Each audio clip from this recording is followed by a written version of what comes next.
دوسری بات میں آپ سے یہ عرض کرتا ہوں کہ دیکھیے، آپ کی معیشت میں 90% افراد اپنا رزق خود پیدا کرتے ہیں، اپنا رزق خود پیدا کرتے ہیں۔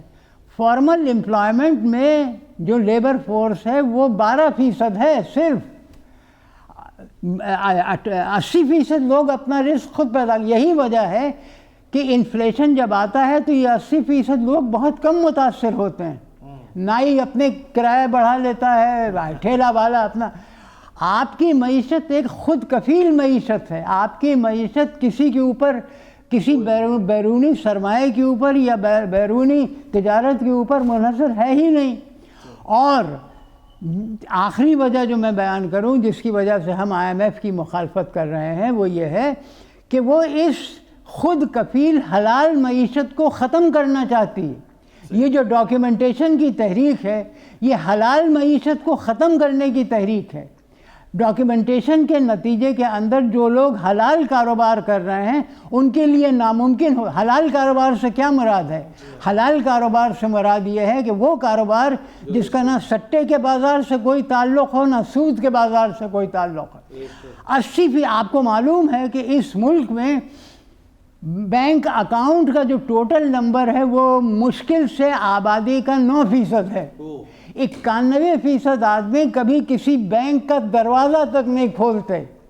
کسی بینک سے قرضہ لینے یا وہاں ڈپازٹ رکھنے کا تو سوال ہی پیدا نہیں ہوتا۔ 1% افراد کے پاس بھی اسٹاک ایکسچینج میں اپنے پیسہ نہیں لگاتے۔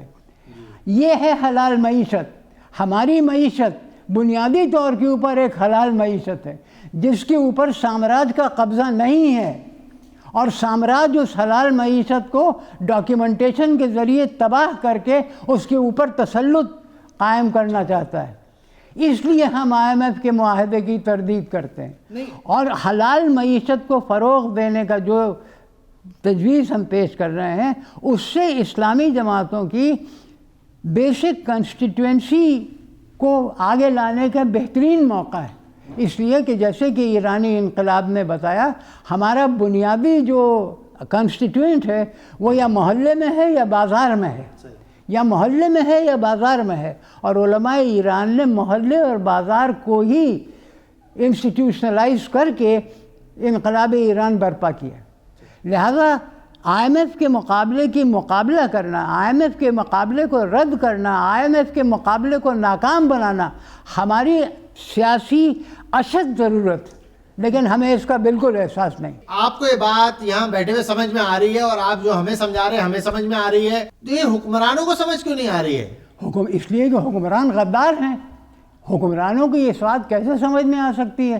حکمران تو وہ تو استعمار کے ایجنٹ ہیں، پاکستان وہ تو سامراج کے ایجنٹ ہیں۔ 5 سال ملک چلانا ہے، کچھ تو ہوگا تو چلائیں گے، تو وہ تو جو پیسہ وہ لے رہے ہیں وہ تو کسی کام کا نہیں ہوتا۔ ان کو امید ہے کہ میوزیکل چیئرز کے ذریعے انہی استعمار کے ایجنٹوں میں رد بدل کر کے استعمار ان کو سہارا دے کے اس طریقے سے ملک کو اپنا بادگزار بناتا رہے گا۔